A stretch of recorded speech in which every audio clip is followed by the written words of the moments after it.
actually start teaching 2.0? So we started teaching in September. We teach the specification to all of our year 10 cohort, and I trialled it this year with 2 year 11 classes. So every year I take 2 year 11s, I take a high ability and a sort of middle to low ability class, and I've trialled it with both my year 11 classes this year, and obviously they've sat paper 1 a couple of weeks ago, and on Friday they're sitting paper 2. Brilliant. Okay, that's fantastic. So it's interesting that you've chosen across the ability. And how are you finding the students? Well, first of all, when you first started teaching, you had to implement it into your department, into your team. How did that go? Or was it just you that was going to do it? No, so we all trained, and then obviously I decided to do it with my year 11s so that I could obviously talk through the process, and it because I've now taught it to 3 classes, I'm becoming quite familiar with it, so it's always good to have somebody that's more familiar. But we used all of the available training materials. We spent quite a lot of time as a department talking through the specification, and there are a lot of parallels with obviously the regular language spec. And we were able to draw a lot of those parallels. We've got quite a developing team, in that we're not all very experienced, and so we do a lot of moderation and standardization and department training anyway. So it was nice to have something that was new to all of us and that we could actually get really excited about and get stuck into. Oh, that sounds brilliant. Yeah, So you yeah. used the resources that were available off the website. Yeah, so How we've did you used find those? really good. We used for paper 1 and 2, we've used the anthology That was that was going to ask there you with about the that. Brilliant. yeah, we've used all the text from those, and we've used the sample questions from those as well. And sort of to teach around, we used the packs that you put together when the knowledge organisers, we used those as well. Brilliant. And we've also used the sample materials. Particularly, they've been very useful for me doing it with a year 11 class. Having quite a lot of sample papers has been really useful in terms of helping students figure out the appropriate amount of time for questions, and maybe which questions they might want to tackle first. Or obviously there's still a choice of writing questions, and I really like the fact that it's obviously the different style of writing questions now, and students have a bit more support. So I quite appreciated that. And obviously, because we're a lit in colour pioneer school, we've used the literature in colour anthology, particularly for paper 2 as well. Yeah. And how did you find that? You're finding the anthologies really useful, and you like the texts? Yeah, we really like the text. I really like the language paper 2 texts. I think you've chosen really exciting fiction, and I've really enjoyed that. Obviously, I've been an Edexcel teacher pretty much my whole career. I've seen obviously all of the specs, and the paper 2 obviously used to be non-fiction. Yeah. And you could never really sort of gauge what sort of thing might come up, because obviously it's not fiction, it could be anything. Whereas the children have got really stuck into the fiction. You've chosen some really good novels, and actually it's been really exciting. Like there's one particularly in the anthology, it was an autobiography, and I actually had to go away and read it afterwards because I enjoyed it so much. I was like, I need to know what happened. Like, what's the story behind this? So I'll find it. I'll find it for you. It was one of the Shanghai ones, and I needed to know. And all the students were asking me. I was like, well, we have to find out, won't we? So I'll read it and we'll tell you about it. But in terms of like it was great. One of our school priorities is encouraging children to read for pleasure. And if you can look at an extract from something that you're working towards an exam for, and then actually go away and want to read that book, that's perfect. So I really enjoyed that. Yeah, it's really good. So I think some people who've never sort of tried anything different or haven't tried the new, they don't realise actually, this is a chance to try something different and just go with it. So yeah, definitely. And like a lot of the samples that you've chosen, that the children, some of the children have either they've heard of the stories, or some of them have read the novels, and it's sort of like, oh wow, this is real. It's a bit more real life for them than it's been before. The non-fiction paper, so paper 1, I really like the fact that the assessment objectives are more focused, because obviously it's largely an evaluation paper, and I really like that they know that that's what it is, and that's the assessment objective that they're working on for most of the questions on that paper. But I really like the chunking of the texts. I like that it's broken down so they only have to focus on certain areas, and because it's one assessment objective, they can really clue themselves into the types of things that they need for that sort of question, and then the worry is more about focusing on the chunk of text rather than what do I have to do for this question. So I found that that's worked quite well as well. Wow, that's really good to hear. I feel that the timings of the papers are really good. 1 hour 55 on both papers. Yeah. And the fact that they're both 50-50, it's full equal weighting. And obviously they were in the hall with the students doing the other paper, and it was a little bit exciting. They got a little bit more time. This time they're going to get a little bit less time, and they have felt a little bit special actually doing it. Oh yeah, I can imagine. And they like the choice of transactional writing questions. It was quite an equal spread between what they chose when they came out. They were telling me that quite a lot of them picked this one, but quite a lot of them picked this one. Oh, that's good. All of the questions were accessible. Some of them struggled a little bit with timing. We talked quite a lot about how much time to spend, but particularly my more able they wanted to say more. They could have gone at it for longer than they had available for each question. And I think sometimes the temptation is to spend a little bit too long on questions. So moving forward, I'll be quite strict with like, this is the amount of time you've got to spend on this, even though there'll be more that you can see that you want to write about. You do have to move on. But largely they came out very pleased. In fact, all of the papers so far, both the literature papers as well, they've found very accessible. How many did you say actually sat the paper one that we've just done? How many in total was that, do you think? 52. 52, yeah. And so out of that lot, you sort of said there was a bit of a range of ability. So they range from target grades of target grades right up 8, 9. Brilliant. To 4, 5 borders.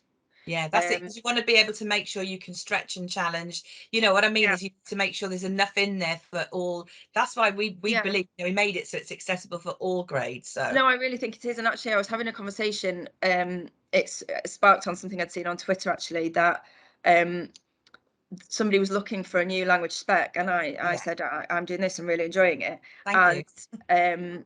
They were worried. They said that they were worried that it might not be access, because obviously it's designed that it can be taught in a year. It is very suitable for research children. That maybe it wouldn't be accessible for the top grades, and I haven't felt that. I'm teaching it to as well, who are all grades 7+ target grades. I think there's loads to go out for very able students. They're really enjoying it. They are finding it very interesting. I feel that I'm teaching to top level. I haven't found it all limiting. And I think sometimes focusing on small chunks of text actually means that you can get right up there with a really definite focused analysis, that when you're looking at much wider pieces of text, you don't always get time to draw out. So I haven't found that. That's not been my experience of it at all. And I'd be very confident to say that if you had a top group, that I think they could do very well on this paper. So then thinking about from the other end of the scale down to sort of the lower end, and how do you feel that they're coping with it, and how have they got on with the, in general? Really well. Like I've taught quite a lot of sort of structures, not so much about how to write answers, but how to the types of things to look for certain answers, and they've really hooked onto that. So like the types of techniques to look for evaluation questions, and things that the writer might do, and encouraging them to look for things like facts and opinions, and moving away from sort of the setting ideas, theme and events from the previous paper, more to a sort of a holistic writer's techniques sort of view for the short and the long evaluation question. I've encouraged them to for the longer evaluation question on paper 1, I've encouraged them to sort of chunk the text in the same way that obviously you've done it for them in the earlier questions. So sort of giving them a clue as like, look, this is like the focusing on one area here. If you focus on the beginning here, what can you find? If you focus on the middle, so they've actually found from doing the questions that are focused on a certain number of lines or a box that's there in front of them, when they come to do the longer questions, they're taking the skills that they've gleaned from there as sort of a bit of a model, like, oh, it's a scaffold out, right, I'll take this chunk, I'll write about this. So I think for like, and I found that sort of came naturally as we were working through it. It was like, oh, you're really good at the short evaluation question. It like this, obviously the question's phrased slightly differently. It's more about how far do you agree with an opinion, but still in terms of looking for the techniques within the text and choosing the quotations by chunking it, they've been able to tackle the longer text in a much more accessible way than I think they were doing on the other paper. Yeah, that's interesting, isn't it? And so it, as you say, it really is from your lower ability all the way to the middle, and then the higher, right at the end of the scale. So that's really, the writing questions, there's often with the lower ability quite a fear of how to start, and you've taken that fear away by giving them a question that has the starting sentence, which quite a lot of them like. Personally, I still like them to use the bullet point question because it gives them a little bit of a prompt what to write about going through. But if you've got that crippling fear about writing, which a lot of the lower ability students have about extended writing, you've started them off and it's almost like, oh well, that awful moment of not knowing how to write from the beginning is gone. And so they've appreciated that as well. And I like the fact that on paper 2, obviously you've got the starting sentence, but you've also still got the pictures to hook into if you need. So again, it's quite a nice choice. I think that you've catered for everybody with the writing, so I'd like that too. Well, that's really good to hear, because that was the idea when it was being developed, obviously. So it's great to hear that, you know, that's exactly how it's coming across, and that's what it is. Yeah, brilliant. One of the questions I was going to think while we're talking about that then, so in terms of everybody else who's teaching it, are they feeling the same about it, and they're sort of enjoying, you know, teaching it to their learners? Yeah, very much so. We have focused largely because obviously we're teaching it to year 10, we're focused largely on paper 1 because obviously we're covering the concept for the literature spec this year as well. So they haven't had much opportunity on paper 2 yet. We've started to teach a little bit, and obviously with some transactional writing practice. But the paper 1, they've really enjoyed the sort of hooking into the short evaluation questions, particularly for my team that haven't taught Key Stage 4 before, because obviously they're trainees or the NQTs, whichever, or ECTs. That it's nice that again you can focus on particular objectives first. So by honing your skills on paper 1, you've got your evaluation teaching nailed, and then you can move on to the exciting language and structure analysis.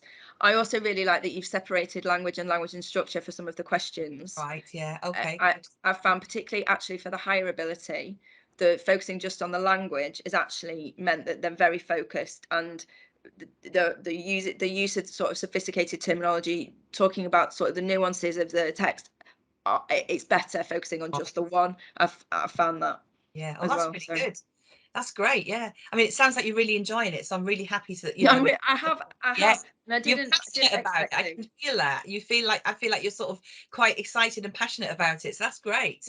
No, I have really enjoyed it, and I'm always a bit nervous about starting with a new spec, and I'm aware that teachers are always nervous because the more you teach a spec, the better you get at teaching it. So it's always a little bit of a risk. Exactly. Yeah. But because I had 3 classes doing it, I feel like I've got up to speed with it quite quickly, and I feel good with it. Yeah, that's good. Because obviously we're a very big maths. Yeah, exactly. Massive, largely, a lot of schools do AQA. There's only a few of us that do Edexcel. Right. We've always been an Edexcel school. Myself and the head of English, we are senior team leaders for quite a few of the papers. But we are big on Edexcel. Yeah, brilliant. That's good. But I think this spec is really nice in terms of the like paper 1 focus for AQA is 19th century non-fiction, and so if people wanted to be thinking about moving over, there are quite a lot of transferable skills from AQA. It's not completely alien. It's not as different as moving from the traditional AQA spec to the traditional Edexcel spec. It sort of bridges the gap a little bit between. And I think that you could move quite comfortably from AQA to this Edexcel paper. And obviously there's again, like I said, the separation of the language and the language and structure is also a little bit more similar. I know there's not a separate structure question, but also some parallels to the AQA paper there as well. So I think, I would at HUD meetings and things, I would definitely recommend people to give it a go. Yeah, and it's good. Definitely, I have taught it to my year 11 classes in a year. You can definitely do that. I don't know, have you ever been to any of our webinars that we've done? You know, like you have Julie Hughes doing it, and I go on there. And we've had like I love like I've been to writing training with Julie. That she did it for really quite a lot of schools in the. And I love Julie's writing sessions. Like my writing teaching is always better if I've been to one of Julie's sessions. Right. Okay. Oh, that's interesting. Yeah. Well, that's good. I'll pass that back to her. So yeah, it's good that, because she's the one who obviously wrote the scheme of learning and all the resources, and then we did the knowledge organisers as well. So it's good, just great to hear that you've used all those. So do you have to then, I'm just trying to understand what it's like sort of in your scenario in your school. So would do you all have to sort of like create what I'm trying to say is, on a daily basis in your lessons, how do we do it? Yeah, exactly. So as a team, we have schemes of learning. So we obviously adapt them for our learners, but so we've taken the Edexcel resources and adapted. We've made PowerPoints, etc. from those. Good. We've written some model answers, and that lit in colour anthology is brilliant.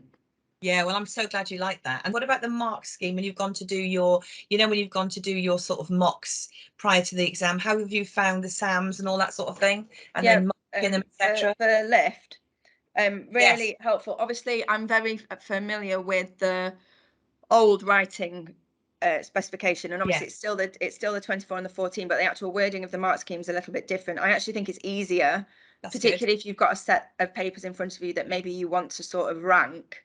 The banding, I think, makes it quite clear. So that's been very accessible. And in terms of the indicative content, that's been very good as well, because obviously I've looked at it and I've interpreted what I think you ought to do for the question. But it's obviously nice to then look at the sorts of things that you've picked out as indicative content. And I've tweaked a little bit. I've probably included some things that maybe I wouldn't have, having seen examples of those in the indicative content. So that's been really useful as well. And in terms of the mark scheme, it's as accessible as ever. It's very clear how to place in the band, and then to choose a mark within the band based on how many of the bullets they've picked, how well they've done it. So I found the marking good. The department enjoyed it. Brilliant. We've done some moderation together, and we're sort of in agreement. Have you seen the resource book that we've got for it? I don't know if you've come across that. I don't know if it's something you would be interested in. I've got it here actually, just thinking about it now. That's that one there. Oh no, I haven't seen this. Yeah, it's a new one. I don't know why it's a bit blurry, because I don't know if I put it here. Oh, that's better. I can see now. No, I've not seen that, and I'm very interested. I think. I'm very interested in having a look at that. Yeah, 2 weeks ago I think it came out. It's on the Pearson on the website. It's been really nice talking to you.